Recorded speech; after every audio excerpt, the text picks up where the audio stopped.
Witajcie w mojej kuchni. Serowarstwo domowe może być proste. Oczywiście, żeby tworzyć dzieła wybitne, trzeba być serowarem zaawansowanym, z wizją, z pomysłem, z doświadczeniem. Ale żeby robić takie sery domowe, zwykłe, poprawne, dobre, nawet bardzo dobre, wystarczy być dobrym domowym rzemieślnikiem. Powiem Wam jeszcze dwie rzeczy. Jedna. Z serami jest tak, że czasami włożymy dużo wysiłku, żeby osiągnąć jakiś konkretny efekt. No i to nam się nie udaje. Powiedzmy, zaplanowaliśmy zrobić sobie szwajcarski ser z dziurami, no i tych dziur nie ma. Ale czy to znaczy, że nasza praca poszła na marne? Nie. To jest w serowarstwie piękne, że co prawda sera z dziurami nie mamy, ale jakiś ser mamy. I zawsze, praktycznie zawsze jest tak, że jeżeli już uda się zrobić ser, jeżeli to się nie zepsuje na etapie tworzenia skrzepu, czyli tutaj nie będzie jakiejś infekcji, tu nie będzie jakiegoś zawału, tylko uda nam się już jakiś ser zrobić, z mleka uzyskać, to, że nie wyjdzie jeden, to praktycznie zawsze wyjdzie jakiś inny i też dobry, pyszny ser i być może w ten sposób stworzycie też coś naprawdę wybitnego, także warto takie pomyłki, błędy sobie zapamiętać i potem dociekać, co ja zmieniłem, co zrobiłem, czego nie zrobiłem, że mi taki świetny ser wyszedł, bo może to będzie Wasz ser autorski. A druga sprawa to sery możemy robić albo same, czyste, albo z jakimiś dodatkami. I zwykle sery z dodatkami, a takie mam zamiar dzisiaj zrobić, nie są przeznaczone do dłuższego przechowywania. Dokładnie jest tak, że jeżeli to jest dodatek suchy, to ten ser można troszeczkę dłużej dojrzewać, przechowywać. Jeżeli jest to dodatek mokry, na przykład surowa papryka, to czas, w jaki możemy ten ser dojrzewać, wykorzystać, jest krótszy, dlatego że ten ser może być ze względu na ten mokry dodatek mniej stabilny. Ale sery z suchymi dodatkami są naprawdę świetne, bo mają tą zaletę, w ogóle z każdym dodatkiem, ale szczególnie uwielbiam te z suchymi, bo dzisiaj robię i naprawdę w dość krótkim czasie mogę je podać na stół, pokroić i poczęstować gości.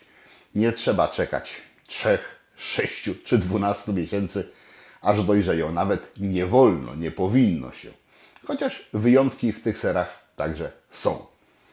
25 litrów mleka mam w tej beczce. Mleko prosto od krowy, czyli gospodarskie.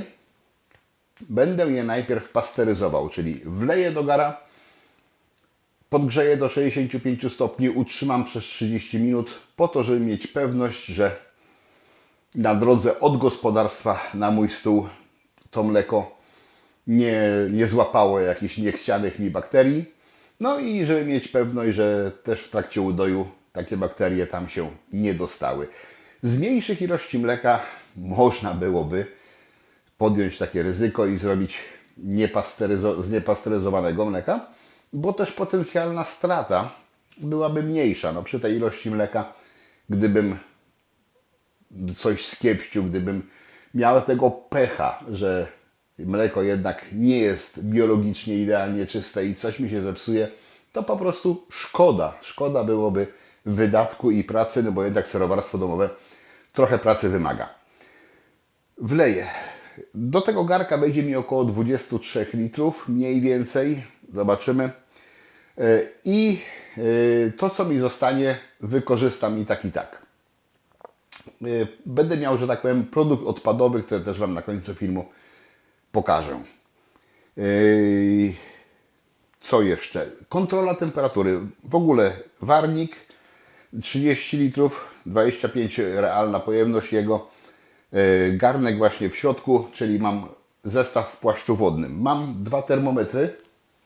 Jeden z tych termometrów mierzy temperaturę w płaszczu wodnym, drugi będzie mierzył to, co się dzieje w samym garku. Na razie mierzy powietrze, bo tam jest powietrze, czyli temperatura jest tutaj w okolicach 26 stopni, ale to tyle w domu nie mam, po prostu nagrzało się już od warnika, bo lekko woda w płaszczu wodnym jest podgrzana, zresztą na termometrach było widać.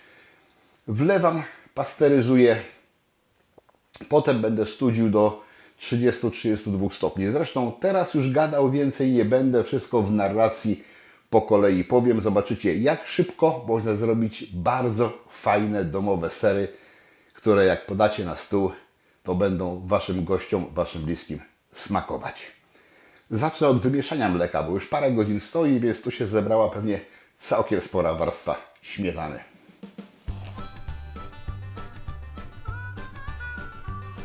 Wszystkie szczegóły i ilości znajdziecie na blogu.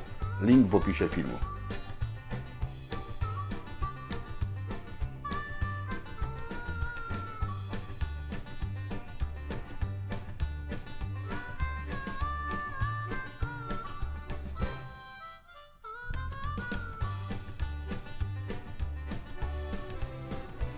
Mleko ma temperaturę 8 stopni Celsjusza. Podgrzewam do 65 i utrzymuję tak przez 30 minut.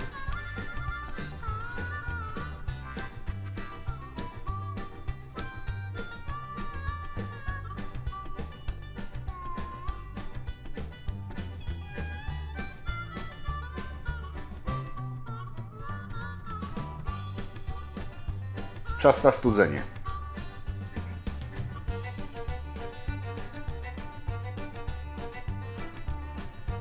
Zimna woda otacza gar.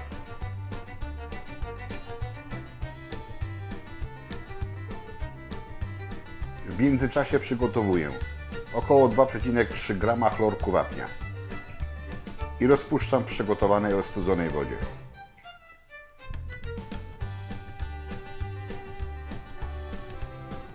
Następnie tyle samo bakterii mezofilnych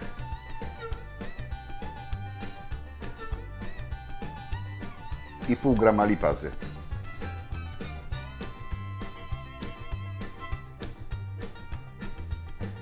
Mleko ostudzone do 32 stopni Celsjusza. Wraca do płaszcza wodnego. Dodaję rozpuszczony chlorek, mieszam. Bakterie i lipazę rozsypuję na powierzchni, a po 2 minutach mieszam.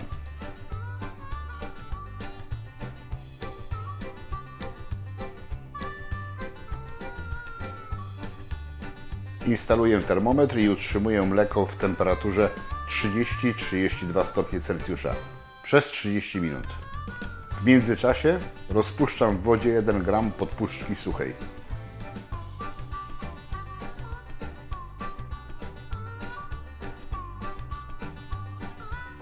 Upłynęło 30 minut. Dodaję podpuszczkę, mieszam.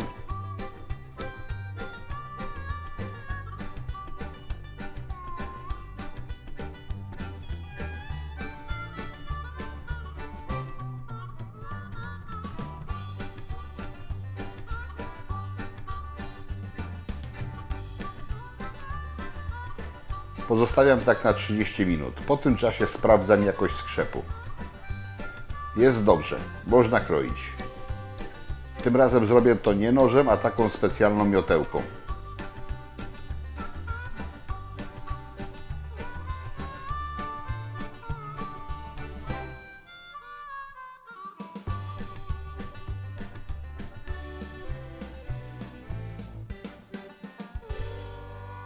Grubsze kawałki trzeba rozdrobnić.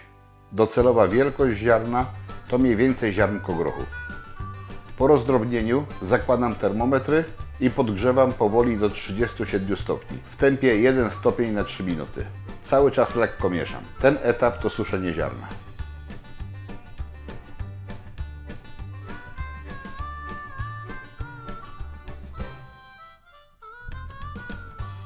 Na koniec zostawiam na 10 minut, niech ziarno opadnie na dno.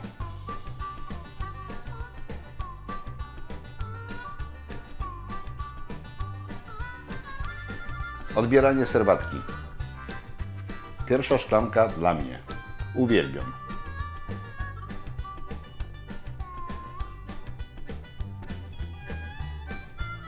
Na początku wybieram większym pojemnikiem Jak zacznie się podrywać z dna ziarno, wkładam sito, a później wywieram chochelką.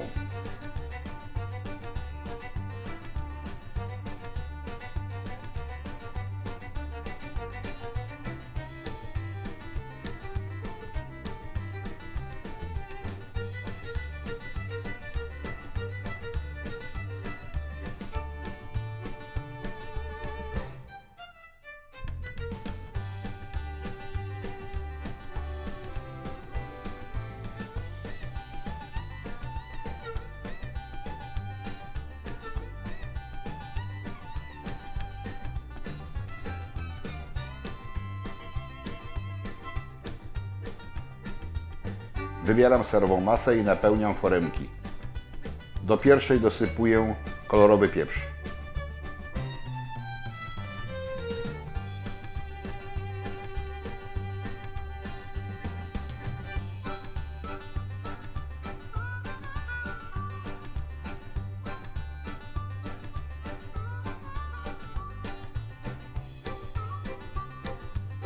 Ten ser będzie prasowany.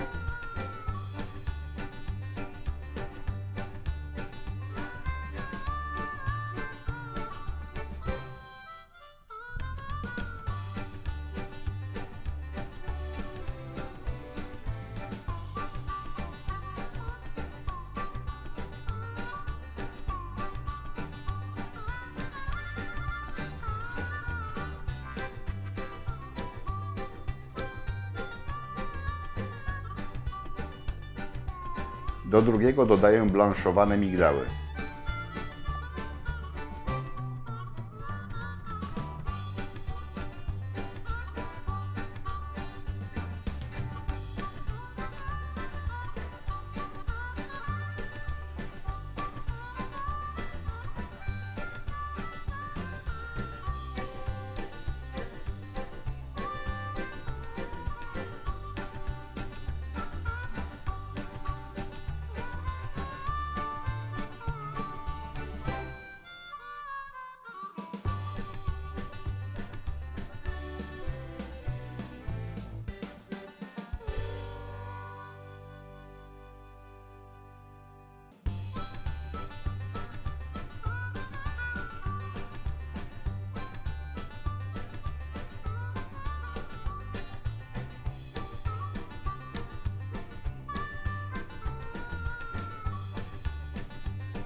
Wyjmuję resztę serowej masy.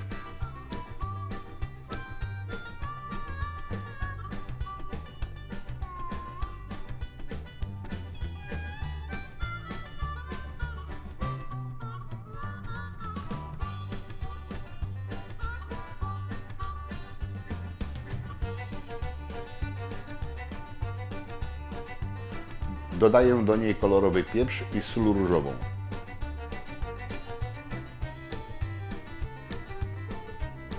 Ten ser nie będzie prasowany, uformuje go grawitacja.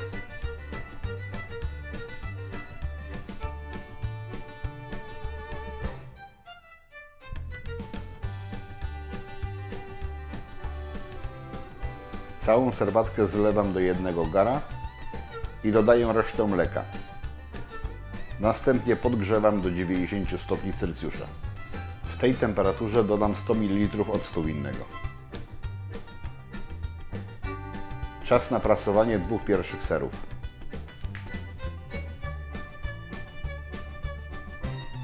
Foremki wstawiam do prasy.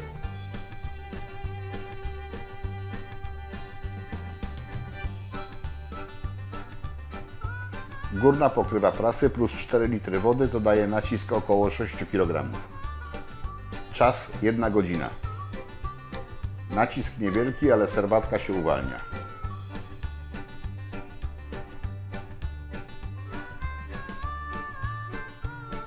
Wracam do gorącej serwatki.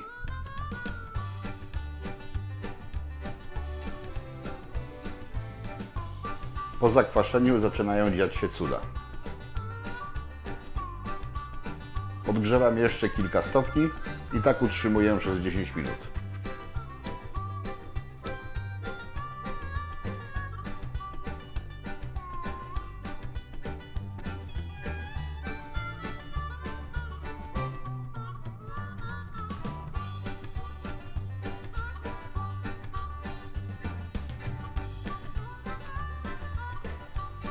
Tak na koniec wygląda. Przekładam do foremki.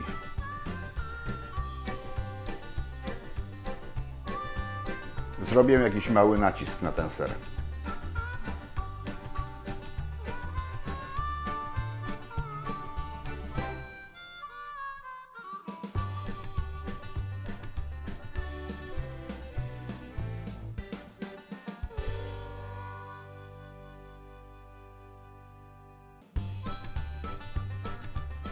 Minęła godzina prasowania. Obracam sery w formach i zwiększam nacisk do 10 kg na kolejną godzinę.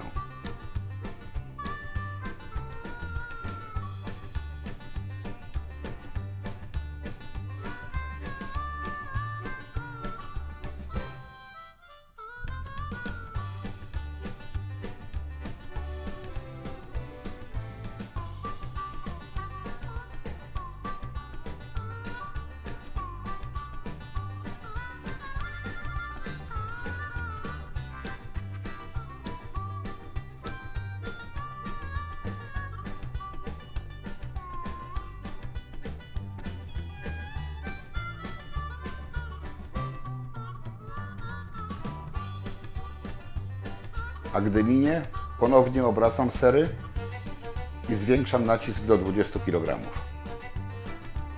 na 8 godzin.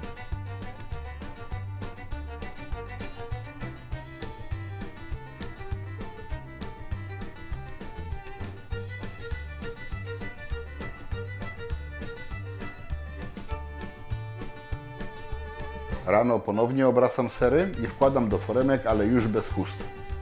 Wygładzi to powierzchnię sera. Nacisk bez zmian. Czas 1-2 godziny. Wyjmuję z foremek pozostałe sery i znoszę do chłodnej spiżarni.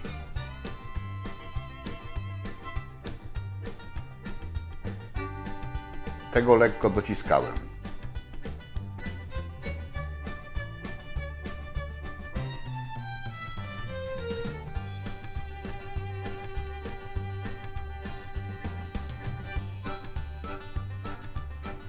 Przygotowuję solankę 18% dla serów z prasy. Koniec prasowania. Do jednej z form musiałem dodać kilkumilimetrową przekładkę, bo był luz.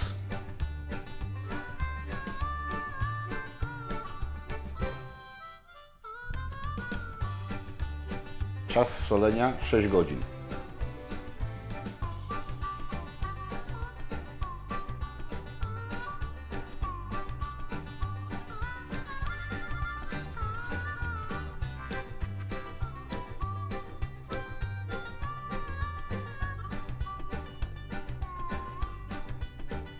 Po soleniu osuszam i układam na podkładzie serowarskim.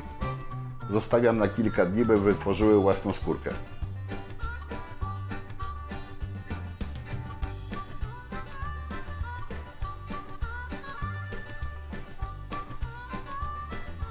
Zaczyna się pojawiać.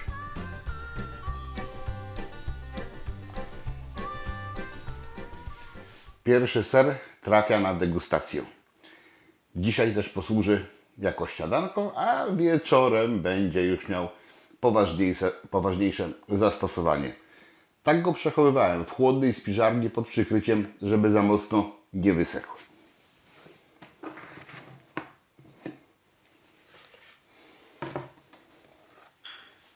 Tak wygląda. I apetycznie pachnie. Najpierw ustalmy, ile go jest. 1,5 kg.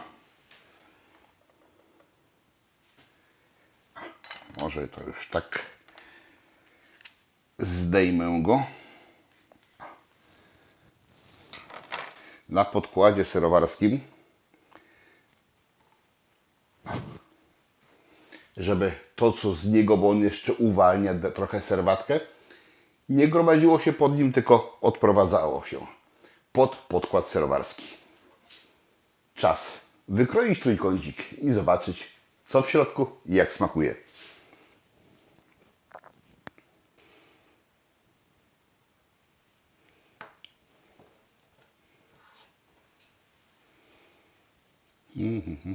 Dobra, tak.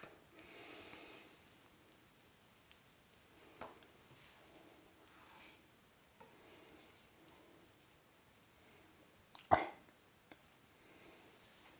Tak wygląda. Tu wykrojony. W taki sposób kombinowałem, żeby to jak najlepiej do kamery pokazać. Pięknie pachnie. On był solony bezpośrednio, nie był moczony w solance.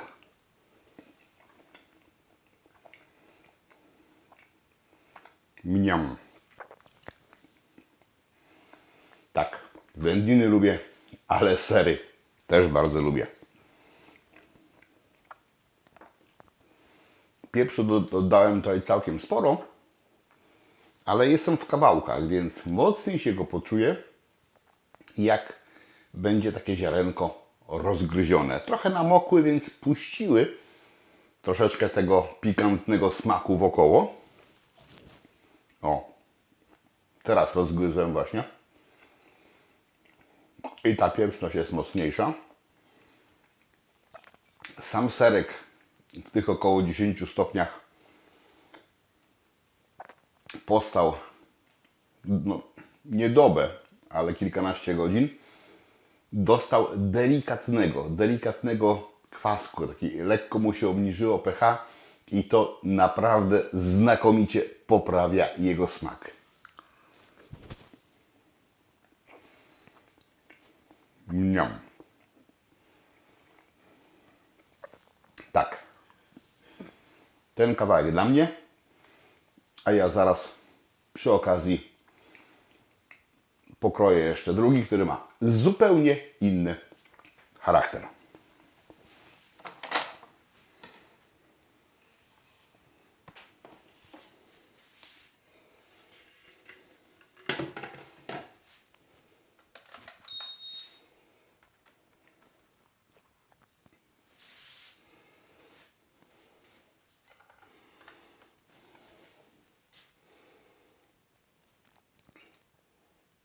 Jeden 55. Też 1,5 kg. Czyli już mam 3 kg sera. Jeszcze pieprz mnie w gardle drapie.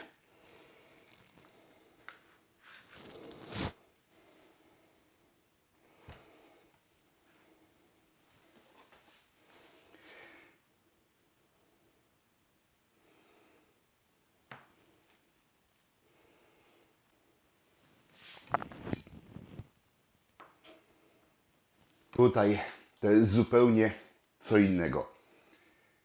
Niby z tego samego surowca, bo z mleka. Aromat słodki. Wyraźnie taki lekko miodowy. I smak. Smak też będzie taki. Ten ser w ogóle nie był solony i w zasadzie nie powinien być solony. Kto domowemu serowarowi zabroni? Ale też po co?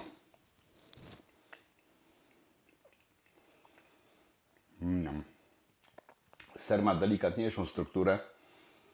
Znakomicie nadaje się do takich rzeczy jak delikatne polanie miodem, czy dodatek jakiejś konfiturki.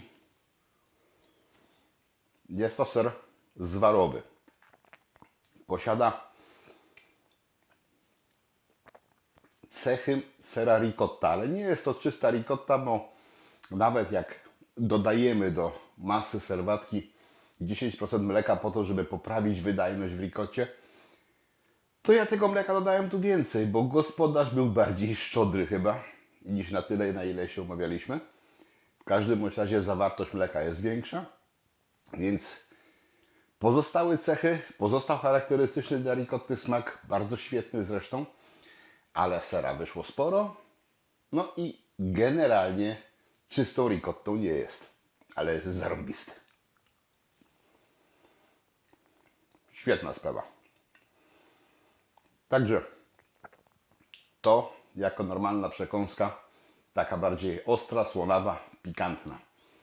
To na innym talerzyku z dodatkiem jakiejś konfitury polane z syropem klonowym czy też miodem, raczej bardziej na słodko. Albo z dodatkiem na przykład owoców wyciągniętych z nalewki. Z takiej ratafii na przykład. W filmie jest taka zarąbista nalewka, wiosna się zaczyna, warto się nią zainteresować. Tutaj dam Wam link do ratafii. I pół biesiady już mam gotowe. Oczywiście będą tam jeszcze inne rzeczy przekąskowe. Te kolejne sery pójdą na drugi cykl, który będzie za parę dni, bo one jeszcze za parę dni więcej, zobaczymy za ile. One muszą troszeczkę podeschnąć, muszą dostać własnej skórki. Czy to będzie teraz, czy to będzie nawet za miesiąc, nie ma najmniejszego z tym problemu. Bo tamte sery po prostu należycie przechowywać trzeba. Ja na razie o nich opowiadał nie będę. Jak dotrę do finału, to powiem, co się z nimi działo. Więc na filmie będzie to za chwileczkę, a u mnie za jakiś czas. Biorę się za mleczne, nabiałowe śniadanie. Smacznego Wam życzę.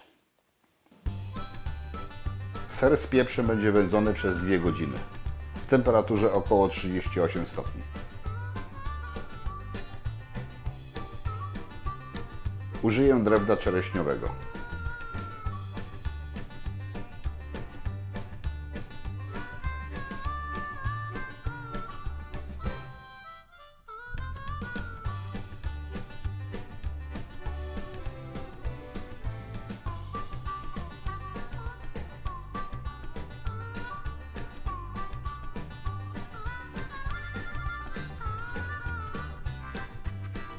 Czas upłynął, koniec wędzenia.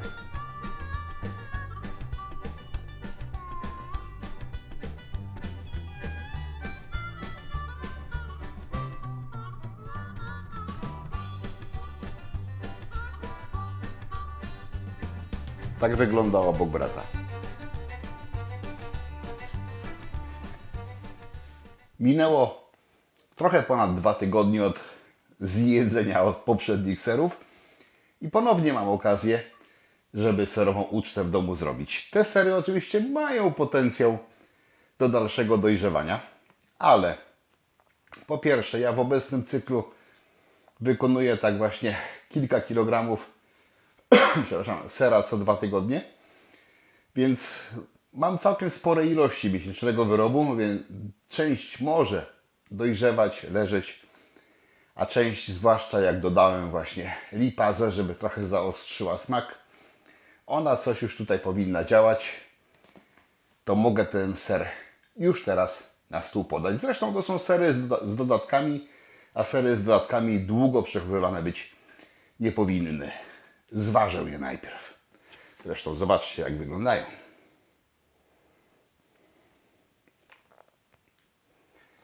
Były tej samej wielkości, jeżeli chodzi o bryłę.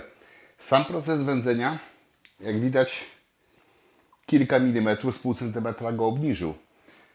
Bo też zawsze ser trochę w wyższej temperaturze odda. I to należy pamiętać, że jeżeli chcemy wędzić sery, to nie należy ich wędzić w temperaturze wyższej, niż były termicznie obrabiane. Jeżeli to jest ser, który żeśmy parzyli, robiliśmy w 70 kilku stopniach, możemy go wędzić na gorąco. Może nie aż tak wysoko, bo on też może stracić formę i popłynąć, ale nie boi się 50 kilku stopni. Podczas gdy, jeżeli ser był obrabiany w niższych temperaturach, powiedzmy do 40 stopni, to też nie powinniśmy w trakcie wędzenia tej temperatury przekraczać. Ja akurat na wędzarni nie mogę ustalić niższej niż 38. Czasami się tam podskoczyło stopień czy 2 wyżej, ale jak widać ser formy nie stracił. Tu. Tamte zapisałem gdzieś tam w pamięci na filmie, ile ważyły. Zobaczymy, ile te. Najpierw ten wędzony. 770 gramów. Teraz ten.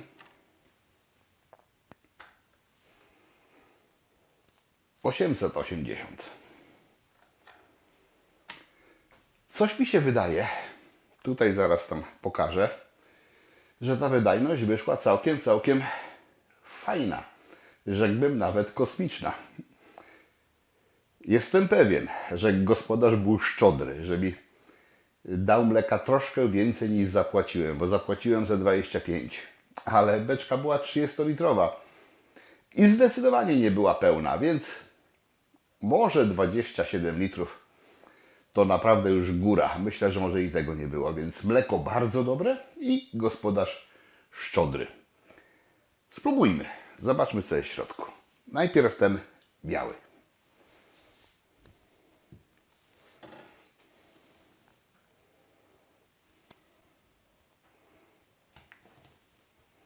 Ciekawe, czy trafię na coś.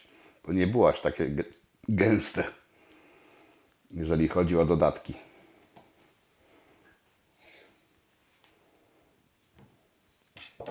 Proszę bardzo. Trafiłem.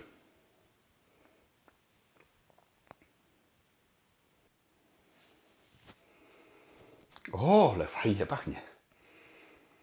No. Już lipa zadziała. Czuć to i w aromacie. Ser bardzo fajnie pachnie. W związku z tym, że jest to naturalna skórka, nie ma potrzeby tego obcinać. Nie ma też zakazu oczywiście, ale ona nie jest jeszcze tak twarda.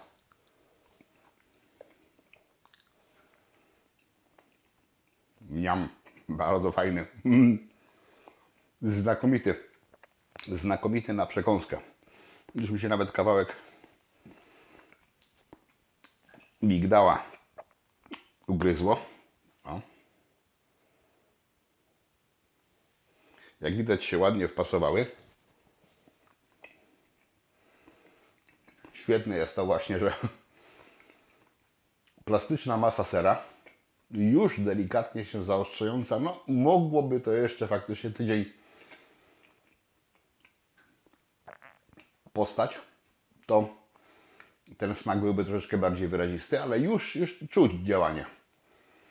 Lipaza tak świetnie wyostrza ten serek i bez tego enzymu to on do takiego smaku, jaki ma w tej chwili, musiałby ładnych parę tygodni dłużej poczekać. Jest świetny. Bardzo fajny. Miam. Spróbujmy drugiego.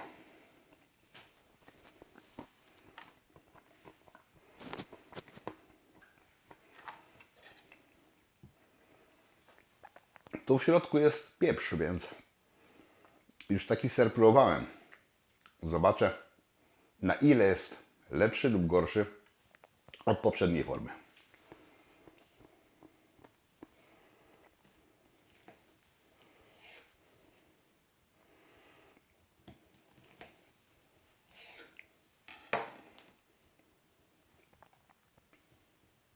Ten jest naprawdę dużo. Tutaj dominuje oczywiście aromat wędzonki, bo on świeżo wędzony, wczoraj był wędzony.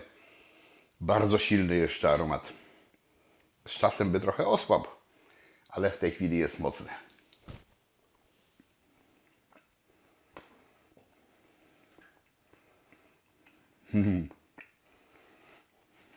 Tutaj lipaza nie jest potrzebna, bo ten ser sam w sobie jest pikantny, ale nie. Podkreśliła też fajnie smak. Mimo że pieprz swoje robi, ale sama masa sera nie jest tak neutralna.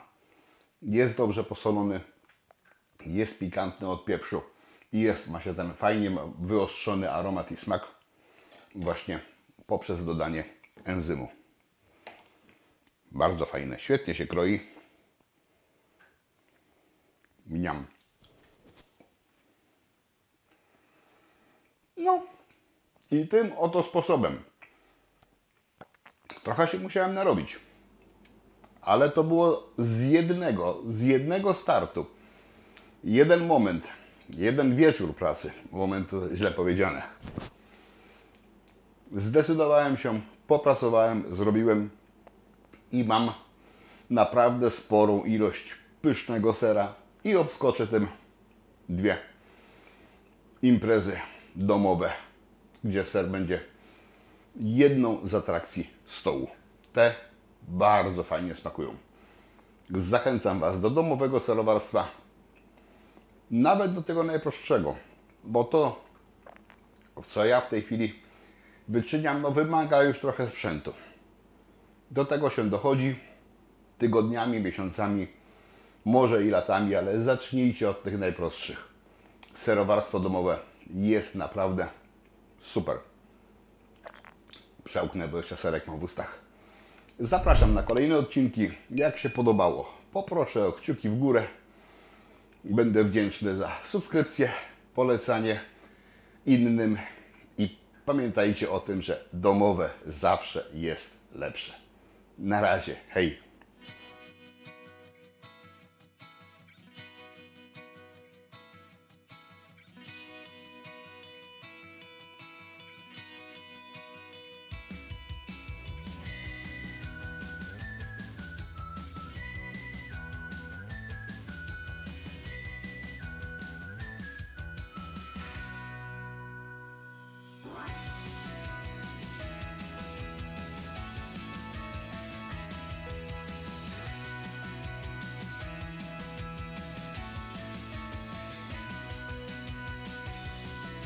Zapraszam, wpadnijcie na zakupy do mojego sklepu. Znajdziecie tutaj takie rzeczy jak wędzarnie i generatory dymu, szynkowary, sprzęt dla winiarzy, sprzęt i surowce dla piwowarów, inne akcesoria do wyrobów domowych oraz unikatowe tematyczne koszulki i literatura dla pasjonatów. Zapraszam.